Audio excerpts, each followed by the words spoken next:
Hello everyone. Today I have joined by two very special guests. NSUI के waste Bengal के in charge Shadab Akhtar sir और करण तमसेदकर sir.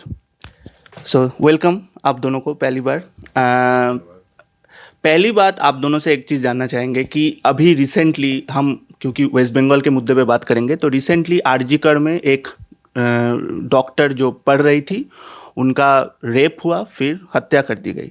इस चीज़ पे पूरा देश मतलब बंगाल तो है लेकिन पूरा देश इस पे और प्रोटेस्ट कर रहा है. देश के बाहर भी जो हमारी छवि है वो मैलाइन हुआ है. आप दोनों के बारे मतलब थोड़ा जानना चाहूँगा इस बारे में आप लोगों का राय क्या है. देखिए, ये वारदात कोई नई नहीं है. ये वारदात हमारे देश में दिन प्रतिदिन होती रहती है. पर ये जो हमारा आरजीकर का मामला है ये कुछ अलग मामला है. यानी कि ये जो घटना घटी ये देश को शर्मसार करने वाली घटना थी. एक डॉक्टर के साथ रेप किया गया फिर उसको मारा गया. तो हमारा मानना ये है कि देश में जब से मोदी सरकार आई है और देश में जब से सेंट्रल में बीजेपी की गवर्नमेंट बैठी है तब से हमारे देश में अपराध का लेवल बढ़ा है. चाहे वो लूट हो, डकैती हो, रेप जैसे मामले हो, दिन प्रतिदिन आते रहते हैं. पर हमारी देश की जो मीडिया है जिसे हम लोकतंत्र का तीसरा हिस्सा बोलते हैं वो हमारी मीडिया और भी स्टेटों में उसको दिखाती नहीं है. ऐसे हमारे यहाँ रोज़ हर 2-5 मिनट में ऐसी घटनाएं होती है. पर हमारा मानना ये है कि आरजीकर का मामला तो है ही पर देश में एक इसमें ऐसा कानून बने जो ये सब अपराध करने की सोचे भी तो उसके साथ ऐसा गवर्नमेंट ऐसा सज़ा का प्रावधान लाए कि आने वाले समय में उस सज़ा को सुनते हुए अपराधियों के भी होश उड़ जाए कि अगर हम ऐसा कुछ करेंगे तो हमारे साथ और हमारे परिवार के साथ और हमारे आने वाली जनरेशन के साथ ऐसा होगा. तो हमारा मानना ये है कि हम गवर्नमेंट से भी, बीजेपी गवर्नमेंट से, जो हमारी सेंट्रल की गवर्नमेंट है, हम उससे भी अनुरोध करते हैं कि आरजीकर का तो मामला है ही इसमें पीड़ित परिवार के साथ हमारी पार्टी भी खड़ी हुई है और न्याय दिलाने की बात कर रही है. और जब तक न्याय नहीं मिलता तब तक हम पीड़ित परिवार के साथ हैं. पर मेरा मानना ये है कि आज एक के साथ हुआ है, कल दूसरे के साथ ना हो, दूसरे स्टेटों में ना हो. तो इसके लिए एक कड़ा कानून बनना चाहिए. कड़ा कानून के साथ इसमें सज़ा का प्रावधान होना चाहिए. सज़ा का प्रावधान में मैं मानता हूँ कि हमारे जो देश का कॉन्स्टिट्यूशन है और मैं मांग भी ये करता हूँ कि अगर कोई जो लोग ऐसी हरकतें करते हैं तो उनको वकील जो उनकी पैरवी करते हैं वो ना मिले. हमारे देश में अपराध भी लोग करते हैं और लोग ही अपराधियों को बचाते हैं. तो हमारे देश में ऐसा कानून आना चाहिए कि जो ऐसे गंदे अपराध करते हैं उनके साथ ना जुडिशरी हो, ना कोई वकील हो और ना ही कोई उनकी मदद करे. दादा भाई आपसे इस पे बार थोड़ा सा जानना चाहूँगा क्योंकि वेस्ट बंगाल में अभी जो चीज़ हुआ है उस पर पूरा स्टूडेंट यूनिट जो वेस्ट बंगाल का है छात्र परिषद वो भी पूरा हम विक्टिम के साथ हैं और हम चाहते हैं कि इस पे न्याय मिले. तो इस पे आपका क्या कहना है अब. देखिए, इस तरीके का जो बर्बरतापूर्ण जो क्राइम लोग करते हैं ये सिर्फ बंगाल की ही बात नहीं है. आप किसी भी स्टेट में देख लोगे आए दिन रेप होता है और ये आंकड़ा महीने के 33 का है. मतलब एक महीने में 33 रेप नॉर्मल है जो डेटा लोगों के पास आता है, जो एफआईआर दर्ज होते हैं. ऐसे कई सारे मसले हैं जो हम लोगों के नज़र में मीडिया में आ भी नहीं पाता है जिनसे हम लोगों को जानकारी हो. आरजीकर का जो मसला है इसमें कम्प्लीटली जो मेडिकल कॉलेज का जो सिस्टम है आप देखेंगे कि 24/7 वहाँ पे क्राउड होता है. उसके बाद ऐसा घिनौना अपराध करना और अपराधी का अभी तक बचना ये बहुत बड़ा सिस्टम पे सवाल उठाता है. क्योंकि संविधान जो है उसमें एक तरीके से ये है कि अगर हम संविधान की बात करें तो जो निर्दोष है उनको संविधान बचने के लिए भी सुविधाएं देता है और जो दोषी हैं उसको कड़ी सजा का प्रबंध भी है। अभी जो नया आईपीसी आया, आपने देखा, भाजपा सरकार तो हर चीज़ बदलने के चक्कर में लगी हुई है, इन्होंने नाम बदल दिए, लेकिन उसमें आप देखेंगे सुधार के मामले में है तो कोई बहुत बड़ा सुधार है नहीं। और हम लोग लगातार मांग करते आ रहे हैं कि रेप जैसे मसले पे एक कठोर कानून बनना चाहिए, जिसमें कि फास्ट ट्रैक कोर्ट 7 दिन के अंदर सज़ा का प्रावधान करे और 1 हफ्ते के अंदर कम से कम जो उसका सज़ा हो उसमें फांसी, मतलब एक ही फांसी, कम से कम या ज़्यादा की बात नहीं करते हैं हम, सीधे फांसी की ही बात करते हैं। क्योंकि इस तरीके का अपराध जो है, जो लोगों में अगर जुडिशरी स्ट्रांगली एक्शन लेता है तो लोगों में मैसेज जाएगा, लोग डरेंगे। अभी रिसेंट आज सुबह को ही मैं देख रहा था, भाजपा के मुख्यमंत्री हेमंत बिस्वा जी वो वहाँ से बैठ के अपना फरमान जारी करते रहते हैं। आप देखिएगा, नौगांव में एक 13 साल की बच्ची के साथ रेप हो गया, जो बोलते हैं कि आसाम हमारा बहुत सेफ है। 13 साल की बच्ची के साथ रेप हो गया और वो बच्ची 2 दिन पहले अपनी चाची से पूछ रही थी कि बलात्कार क्या होता है। तो कोई अछूता नहीं है इस जो घिनौना जो कृत्य है, इसमें कोई सरकार अछूती नहीं है, हर स्टेट में ये चीज़ होती आ रही है।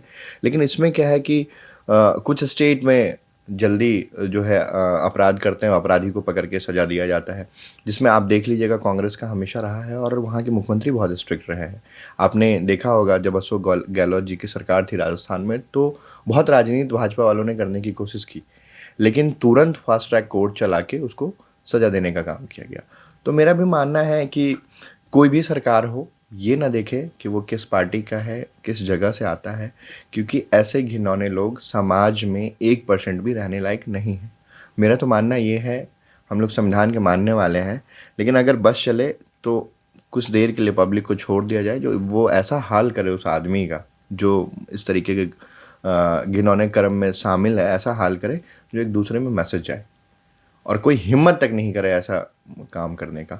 और इन सब के भी पीछे जो दूसरी सबसे बड़ी बात है कि पॉलिटिकल पार्टी का कंप्लीटली हर पार्टी का स्टैंड एक नहीं हो पा रहा है। ऐसे लोगों के लिए हर पार्टी का स्टैंड एक होना चाहिए, जो ऐसे लोग समाज में बिल्कुल भी रहने लायक नहीं। तो मेरा अपना यही मानना है, चाहे वो बिहार हो या बंगाल हो या गुजरात हो या महाराष्ट्र हो या फिर राजस्थान हो, सबके लिए एक जैसा सजा है और ऐसा जो कर्म करे उसके लिए तो बस एक ही सजा है, फांसी। 1 हफ्ते के अंदर बात खत्म। 28 अगस्त ये दिन छात्र परिषद के लिए एक बहुत ही अहम दिन होता है, बहुत ही एक जज्बाती दिन होता है, क्योंकि 28 अगस्त को छात्र परिषद का फाउंडेशन डे है। और क्योंकि आज मैं हूँ 2 छात्र परिषद या NSUI के 2 स्टूडेंट लीडर के साथ, तो मैं डेफिनेटली ये पूछना चाहूँगा, और दोनों आए भी इसलिए हैं क्योंकि 28 अगस्त टुमारो 28 अगस्त को हमारा छात्र परिषद का फाउंडेशन डे भी है। तो उसके रिलेटेड मैं थोड़ा सा सवाल करूँगा और जानना चाहूँगा कि कैसा प्रिपरेशन चल रहा है, कैसा माहौल है, ये सब के बारे में थोड़ा सा मैं इनसाइडर लेने की कोशिश करूँगा। तो करण भाई, पहले 28 अगस्त, तो ये दिन कितना अहम है और कैसा प्रिपरेशन चल रहा है, अगर आप थोड़ा सा इनसाइडर हमें दे, मतलब बिफोर 28 अगस्त। ये दिन छात्र परिषद के लिए, बंगाल के छात्र परिषद के लिए और NSUI के लिए भी बहुत महत्वपूर्ण दिन है। ये जो हम कल 28 अगस्त को, आगामी 28 अगस्त को मनाने जा रहे हैं, वो हमारा 71वां छात्र परिषद का दिन है। और मुझे यहाँ पे पिछले 4 महीने पहले जवाबदारी दी थी संगठन ने, अब मुझे यहाँ पे प्रभारी बना के भेजा था, मुझे और मेरे साथी NSUI के राष्ट्रीय सचिव शादाब अख्तर जी को।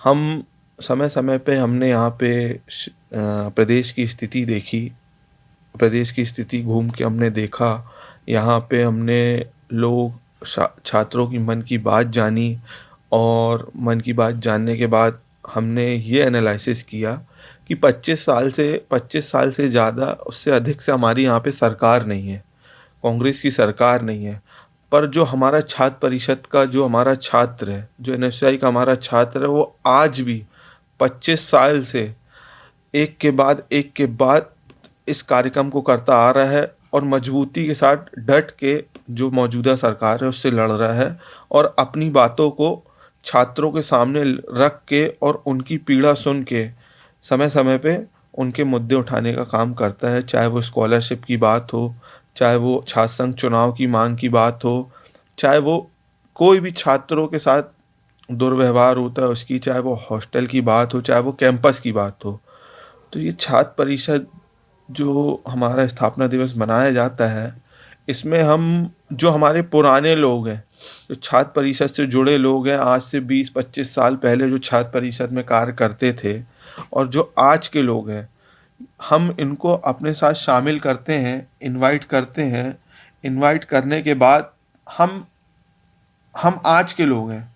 पहले छात्र परिषद क्या था, उसके बाद क्या हुआ, आज क्या है और आज के बाद क्या होगा, तो हम पुराने लोगों से सलाह लेके इस छात्र परिषद में काम करते हैं। और हमारा जो 28 अगस्त का कार्यक्रम है उसमें हम अपने पुराने जो हमारे छात्र परिषद के लोग हैं उनसे मार्गदर्शक प्राप्त करते हैं। एक जगह हम लोग एकत्रित होते हैं, 10-20 हज़ार लोग कल हमारे एकत्रित होंगे। वो अपने ज़िले की बात, अपने अपने मौजूदा मुद्दों की बात हमारे बीच में रखेंगे और हम क्या बोलते हैं, लोगों के साथ बैठ के बात करेंगे कि हमें आने वाले समय में क्या कार्य करना है और किन चुनौतियों का सामना करना है। चुनौतियों का सामना करने के साथ हमें छात्रों के मुद्दों पे कैसी लड़ाई लड़ना है।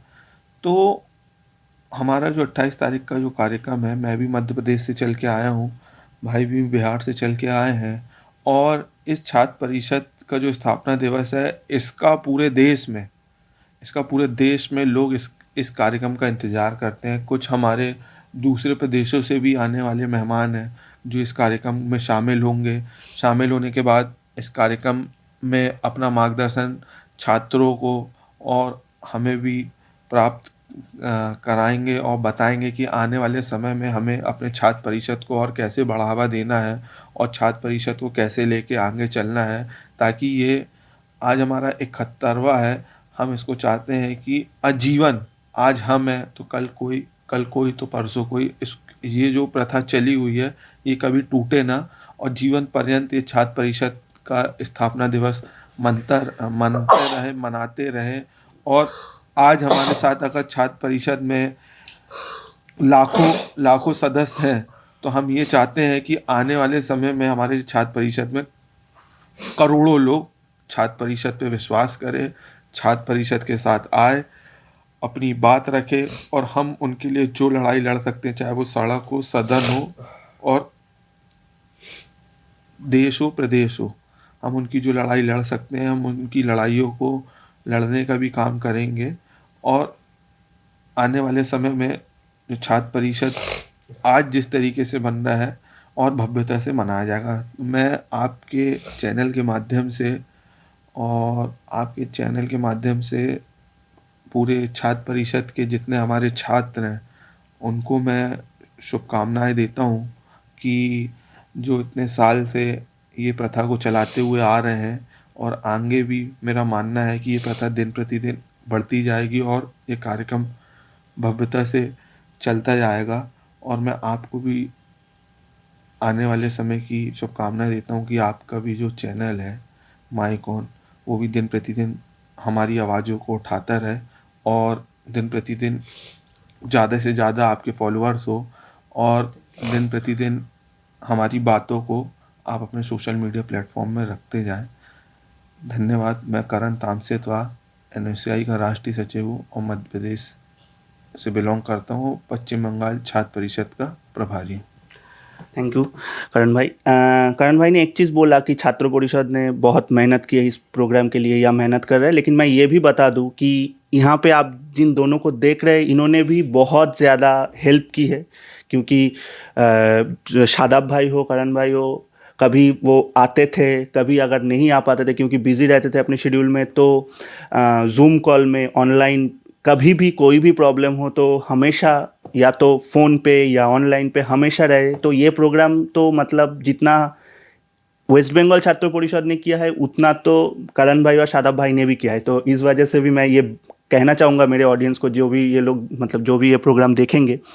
और मैं शादाब भाई से एक चीज़ पूछूंगा कि अभी नई प्रेसिडेंट चुनी हुई है और वेस्ट बंगाल छात्र परिषद के हिस्ट्री में पहली बार एक महिला प्रेसिडेंट है, तो पहली बार ये जानना चाहूँगा कि अभी कैसा काम चल रहा है और कल हम क्या एक्सपेक्ट कर सकते हैं, कोई मतलब गेस्ट क्योंकि छात्र परिषद में ये हम हमेशा ही थे, क्योंकि लास्ट ईयर भी मुझे याद है कन्हैया कुमारी जी आएंगे और कौन आएगा, इस बारे में हम बहुत चर्चा कर रहे थे। और छात्र परिषद के जो भी मेंबर्स होते हैं उनका भी एक होता है दिल में कि कौन आए, कोई इस पे, हाँ कौन आ रहा है। तो थोड़ा सा इनसाइडर आपसे जानना चाहेंगे कि कल हम किसको एक्सपेक्ट कर सकते हैं और अभी कैसा ट्यूनिंग चल रहा है नई प्रेसिडेंट के साथ, अगर थोड़ा सा बताएं।